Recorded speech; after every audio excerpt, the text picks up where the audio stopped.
Aloha, y'all. I have thought, and I hope it is useful for you. And that is this.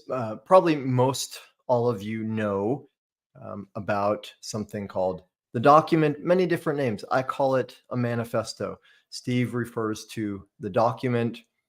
Our friend Kellen calls it his PTAC, personal truth and commitment. Some say declarations, right? A set of ideas about who we are.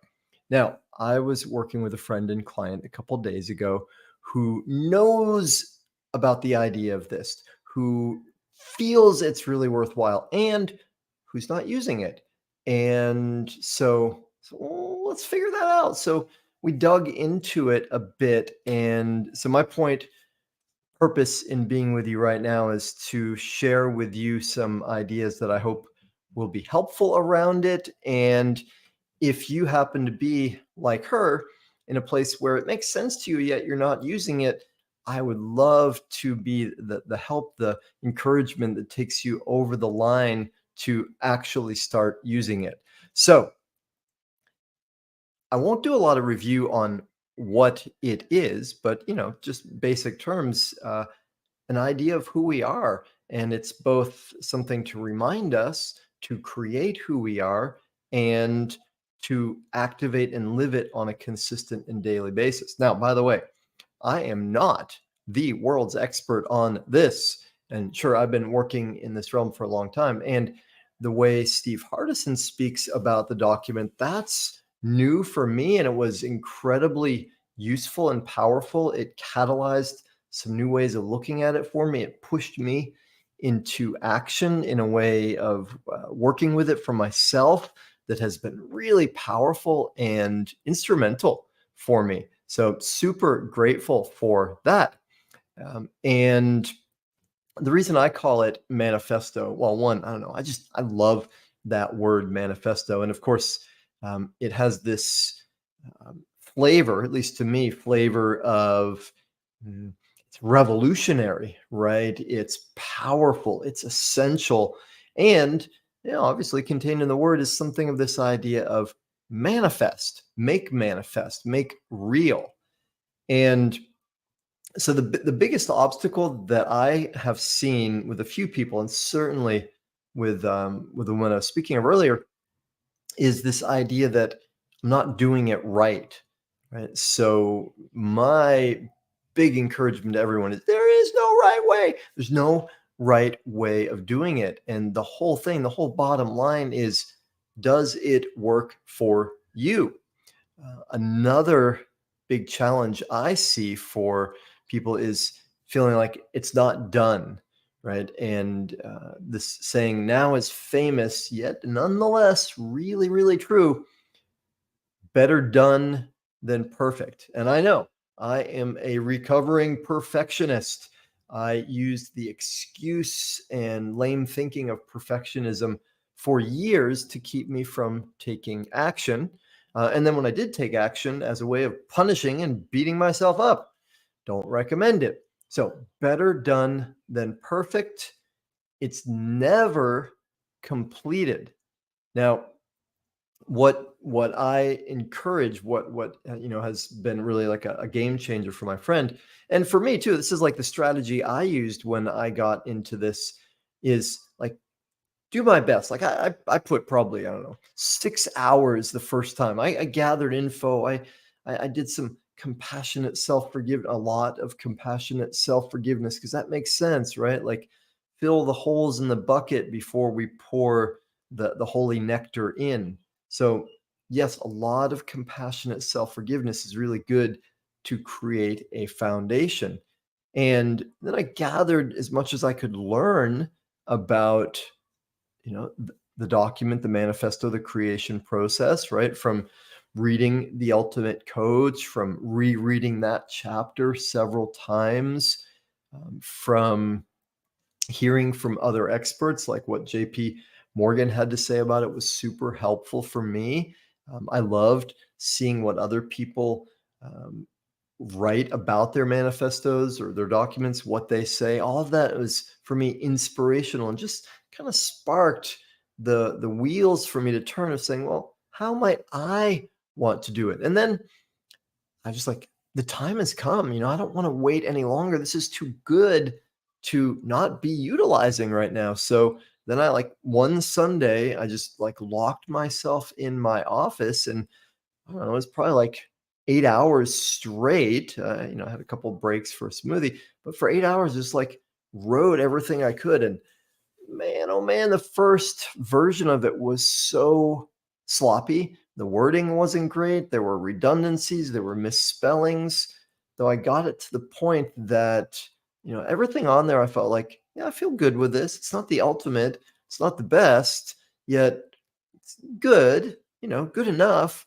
And then, and this is the part that so I could encourage for my client, I encourage for everybody who hasn't actually started using one yet is just get it started. And by which I mean, um, minimum, read it out loud a couple times a day, right? And this is magical. And I say this as an author, the power of reading our words out loud, it's so useful, so powerful.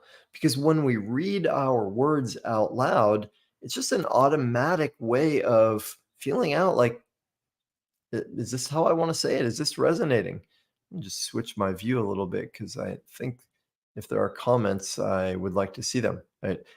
So yeah, reading the words out loud, so useful because we get a sense of, is this what I mean? Is this how I want to say it? And then immediately when things don't sound right to us, and hey, let's remember, this, whatever we call it, this list of words, it's for us. It's not for publication. It's not for anyone else. And I'm not saying don't publish it or don't share it, because, and in fact, sharing it with other people is instrumental. That's a little bit down the road. The first step is get it and start using it. So this reading it out loud, so powerful. And, of course, yeah, you want to get to the point where you know it by heart, right? That's a powerful phrase. You know it from memory. That's really useful. And just reading it from whatever it is, your phone or your computer or a piece of paper printed, reading out the words like that, even if they're kind of flat, and even if you're stumbling over them at first, so useful. Because again, we hear, how's that sound? Am I capturing the essence of what I feel? And of course, you probably know this. Some of the statements on here are going to be just flat out empirically true, right? I am the universe. I am God. I am perfect, right? This is fact, right? You can't argue that if you look from the spiritual perspective, right? For me, of course, and hopefully for you too, there are ones that are aspirational, ones that it's not my experience yet. I haven't lived up to that fully yet. Like for me, there's one statement that says, I am unconditional love and prodigious patience. There's more to it, but just that part, unconditional love and prodigious patience. Ask anybody that is close to me, and they will say, yeah, not always. And yeah, it's true. I'm not always that way. Well, I'll tell you this though, since I started working with that phrase, that declaration, that part of my manifesto, my level of unconditional love and my patience has notably increased. Right. So, yeah, straight truths and aspirational pieces. So, when we read it out loud, not only do we hear, does the wording fit? Am I really expressing what I want? And another piece that we hear is it exciting? Am I lit up by that? Does it feel juicy to me? And if not, nothing wrong with that. Though what we want to do is periodically, and for me, when I first created this in the kind of Steve Hardison format, I think I edited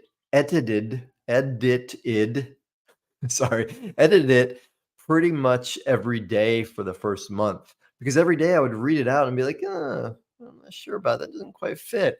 And then later in the day, I'd be like, oh, there's something else. And it's because I'd be like examining my life and what I aspired to, what bothered me, realizing more of my potential. Just being in that process is so valuable and engaging. Right. So in the early stages, It's reading it out loud when we're seeing it, right? And then something really powerful. Well, I'll just tell you the way it happened for me, and you'll see it'll probably happen differently for you. We learn and memorize things way, way better when there's a strong reason, when there's an emotional component to it. And so for me, when I was reading my manifesto, I realized like, yeah, I care about this. Like, this is my life. This is helping me to be who I want to be, to feel how I want to feel, to be able to show up for others in all aspects of my life the way I want to. So absolutely, it was like emotionally rich for me.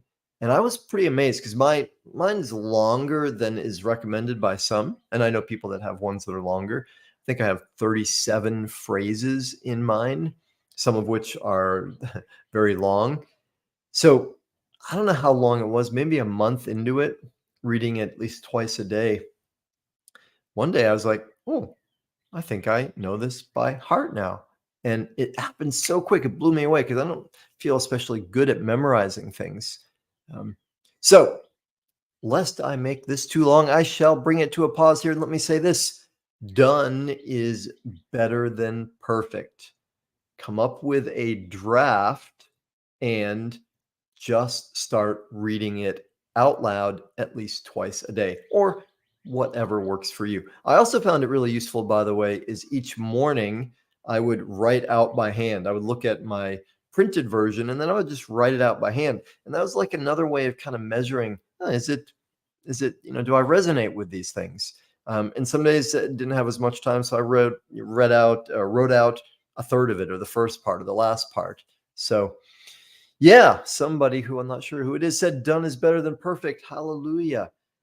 All right. And so, did I review sufficiently?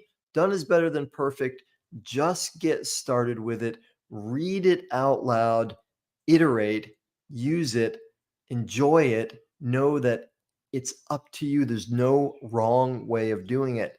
Doing it any way you do it is going to be valuable. All right, y'all. I hope that helps. Thanks for watching. I love you. Aloha. Bye.